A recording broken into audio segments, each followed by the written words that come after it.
Brad Pitt and Angelina Jolie's daughter has hired her own lawyer to drop Brad Pitt's last name. What's this mean for the case? Also, we got an update. Angelina Jolie must produce years worth of NDAs. Christopher Melcher is here to break it all down. Welcome to Popcorn Planet. I am Andy Signore. So glad to have Mr. Christopher Melcher back, attorney at law. How you doing, sir? Pretty good, Andy. It's good to be back. Good to have you back. This case has been, our audience has been very intrigued as we've been following up on these latest updates. And there's two big updates. I want to talk about them with you. First, I wanted to see if you could help explain what this means. She's now got to produce years worth of these NDAs. Judge rules seemingly in Brad's favor. This seems like a win for him. But we also have this seemingly pretty big loss in that one of his own daughters is now hiring her own lawyer now that she's turned 18 to drop the actor's last name. Now, I want to start there because, look, I hate getting into the kids of it all. It's the saddest part of this, as we always talk about. But clearly, this is not a good look for Brad Pitt. We've been very defensive of him, helped him. When one of the kids is out there removing the name, it doesn't look good. I guess my question to you is, do you agree? Or can this also be part of a tactic by Team Angelina? Do kids get brought into the warfare when something like this happens? Well, this is the saddest thing of any kind of breakup where the kids are the casualties. And so, and as they get older, certainly children are the ultimate judge of their parents, character and capacity to be good parents. Now, sometimes that's done, based on something that they observed in the relationship or failings in the relationship. And maybe that's what Shiloh's thinking is like, hey, I just don't like my dad so much that I don't want to have his last name. And I'm basically disowning him or disassociating completely with him in this very dramatic and public way, maybe for good reason. Or maybe she's being influenced to do that by Angelina, and this is part of some greater alienation, that's happening. Or it could just be as simple, she doesn't want to be a hyphenate. She doesn't want to be a Jolie Pitt. She just thinks that Shiloh Jolie just sounds better. So really it's up to her, and it's her name, it's her choice. What I think is sad about it is that, these are lasting impacts that happen to these families. And it's very difficult in the moment to know, what parent is right and all this kind of stuff. And it's really through time that, kids kind of really are better at processing these things. And we've certainly seen kids take sides with a parent. And look, and even if Brad did something wrong that would cause, that to happen, it's a horrible thing for a child to have to do, to pick sides with a parent and to say this parent is good and this one is bad. That's just a terrible legacy to leave. And so I would hope for her sake, for the family's sake, that they could kind of work these things out. Brad and Angelina have a lot of stuff that they're fighting about, seems like never ending, but really it's not their kids' fault. So that's really like this, like I say, the saddest thing out of this thing.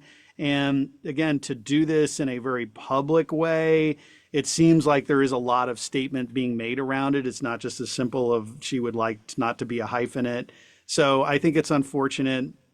And, that these are wounds that are being caused here and continuing to go on for this family. Well, I mean, we talk about legal, but I know you as a lawyer, when you handle these cases, there's a lot of PR and marketing that becomes part of the case and what you allow the clients to do. And it seems clear to me both sides are now trying to use this or defend it.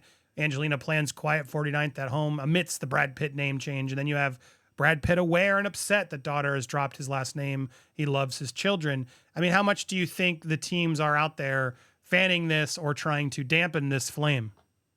Well, certainly that's how it's being portrayed is that, this child has, spoken basically and wanted to drop Brad's name and that must prove that Brad's a bad father. But again, it to me, sure, she's an adult or whatever, but it doesn't reflect well on any of them.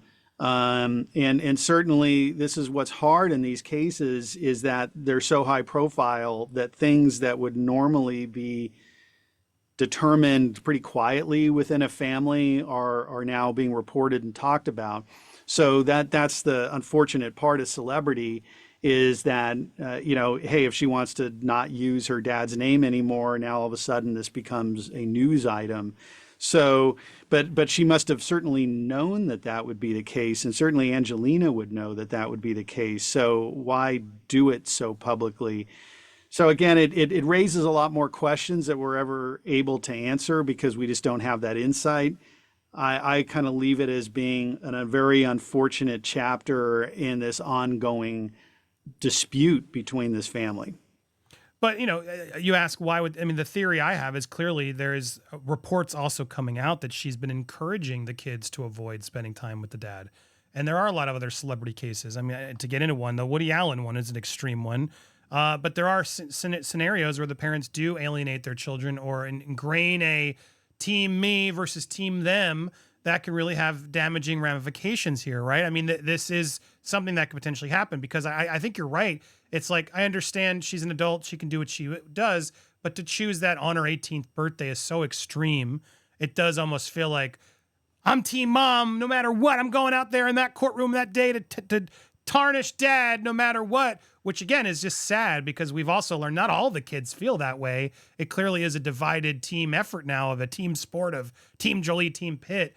And seeing how Jolie's handle it, it's hard for me to not assume there isn't some alienation happening. And especially with these allegations from guards and people who spent time that she was allegedly encouraging this. I mean, do you agree that this isn't looking good one way or the other? Or do you think this is just a leave the kid alone, it doesn't really matter? Yeah, well, hey, it's like I say, it's Shiloh's choice. She can change her name to whatever she wants, but again, it just seems like it's done for a purpose to make a statement. And again, maybe she has great reasons to do all this, or maybe not.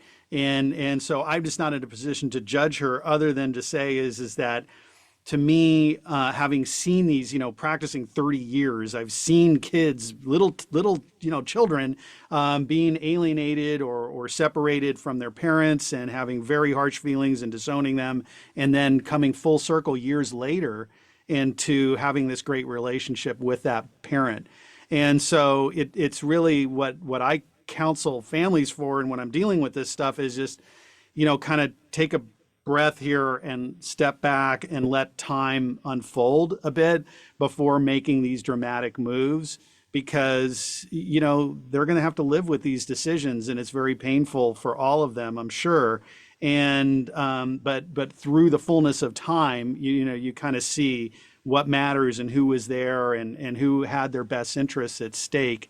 That may not be clear to the child in the moment here when all this is going on and they're very confused, but years later when they're able to reflect on it, they might say, hey, my mom or my dad was always there for me and always loved me unconditionally and always supported me having a relationship with the other parent, and the other one maybe not so much. But it's really only in reflection that you could see that. And that's why it's just unfortunate, to saying it's like, just like a parent saying like, well, hey, I'm cutting you off, I'm disowning you. That might feel good in the moment. And, but over time, like, wow, that's a very stark thing to do. So my hope is for the family, is for healing, for peace, for them to, find a way to love each other and respect each other and not to take sides. I hope so too.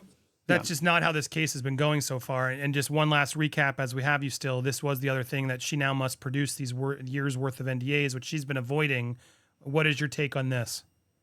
So this is really bizarre how this is being presented. So look, I mean, it's common for any high profile individual to have non-disclosure agreements. So when they're entering into, let's say, a relationship with a nanny or a bodyguard or even a co-investor or something like that, they're just saying like, hey, we're not going to share details of our arrangement or relationship with the outside world. That's commonplace.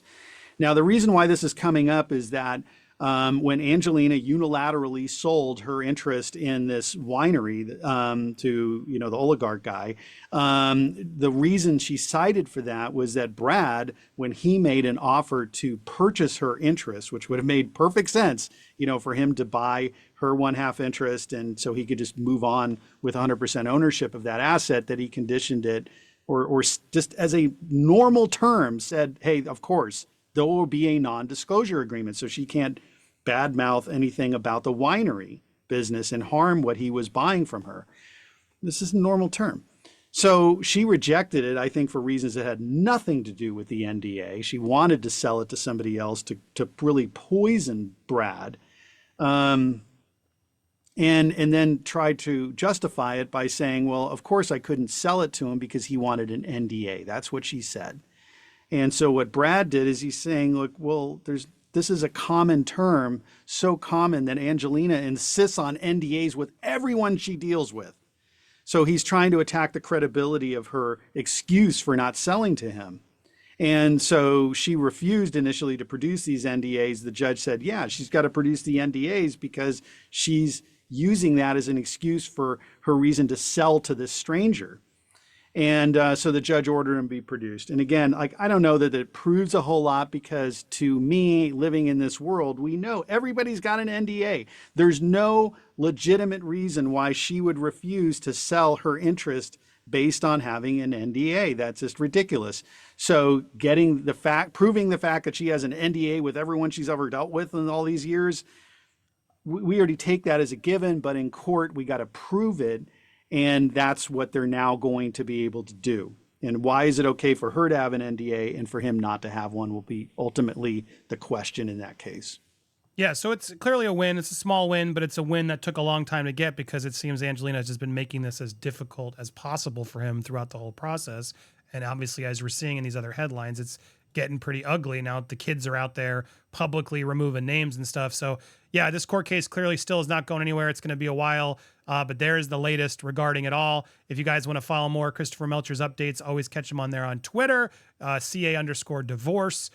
You can catch updates and threads when he has time. He puts some great stuff out there. Always a pleasure, sir. Thank you for being here, guys. If you want to subscribe, make sure you do it now. Hit that subscribe button. Hit the bell for alerts. Become part of our notification squad when you hit that all button. Smash the like when you get those alerts. Leave your comments and let us know what you think. Are you frustrated by this too? Should it not be a team sport, this divorce? Where do you stand? What do you think? Let us know your thoughts down below, and thanks so much for watching.